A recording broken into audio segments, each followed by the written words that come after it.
l'intimité de l'histoire. Aujourd'hui, Clémentine, vous nous racontez un inventeur qui avait une machine en tête, lui aussi. Alexander Graham Bell et son fameux détecteur de métaux qu'il a imaginé pour un président américain qu'on venait de tenter d'assassiner avec une balle dans le dos. Oui, Stéphane, cela se passe le 2 juillet 1881 au matin.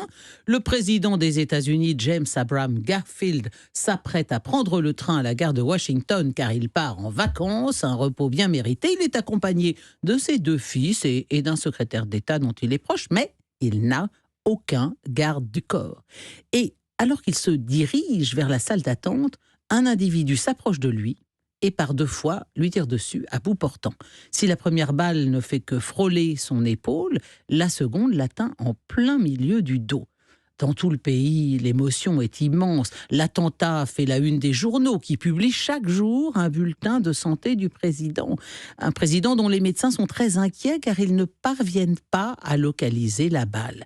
Alors Graham Bell prend contact avec la Maison-Blanche, car sur la base d'un dispositif dit balance à induction inventé par son ami et son collègue David Hughes, il pense pouvoir mettre au point un détecteur de métal qui permettra de localiser la balle. Jusqu'à présent, ça n'existe pas. Son appareil présente certaines caractéristiques techniques communes à son téléphone. Il utilise une batterie et plusieurs bobines métalliques attachées sur une plateforme en bois. Tout ça, c'est très sommaire.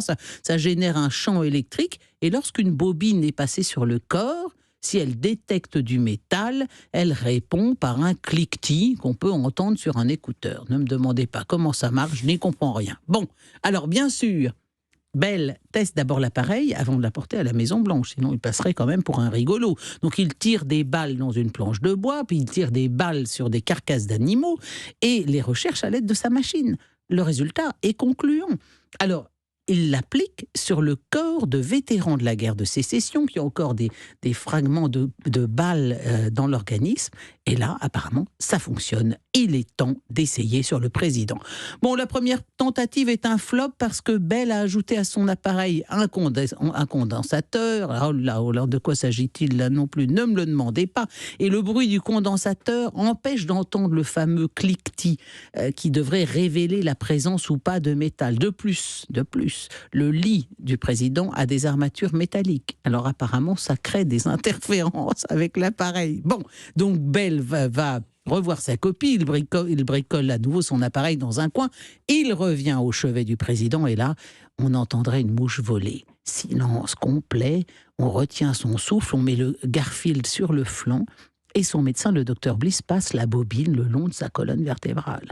Bell se dit, c'est quand même bien étrange tout ça, parce que la balle a dû traverser l'organisme, donc elle doit se retrouver quelque part dans l'abdomen. Pourquoi est-ce que Bliss ne cherche que sur la colonne vertébrale? C'est absurde, mais enfin d'autre part, Bliss c'est lui le médecin, hein, c'est pas Bell. Un très mauvais médecin qui a déjà maintes fois examiné la plaie du président avec les mains non lavées et des instruments non stériles. Bon, échec, on ne trouve pas le projectile.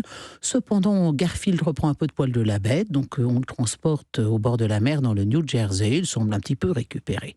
Mais ça n'est qu'un faux espoir, car le 19 septembre 1881, soit 2 mois et demi après l'attentat, il meurt d'une septicémie. Ah, ça, ces médecins n'y sont pas pour rien.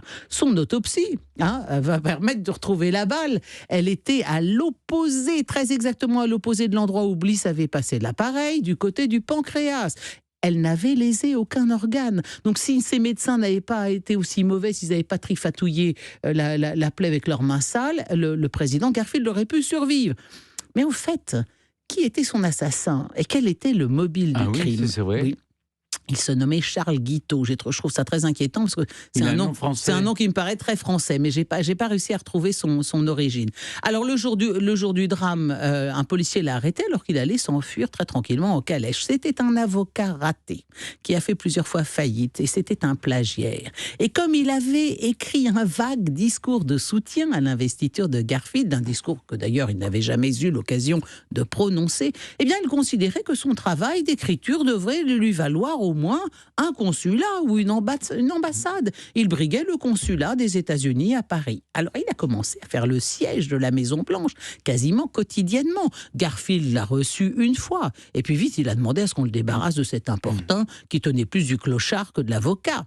Les fonctionnaires de la Maison-Blanche en avaient tellement marre de ce gars-là que le 13 mai 1881, ils le font expulser de la salle d'attente de la Maison-Blanche. Et résultat, voyons, l'a contrarié. Un mois et demi plus tard, Guiteau a tiré sur le président.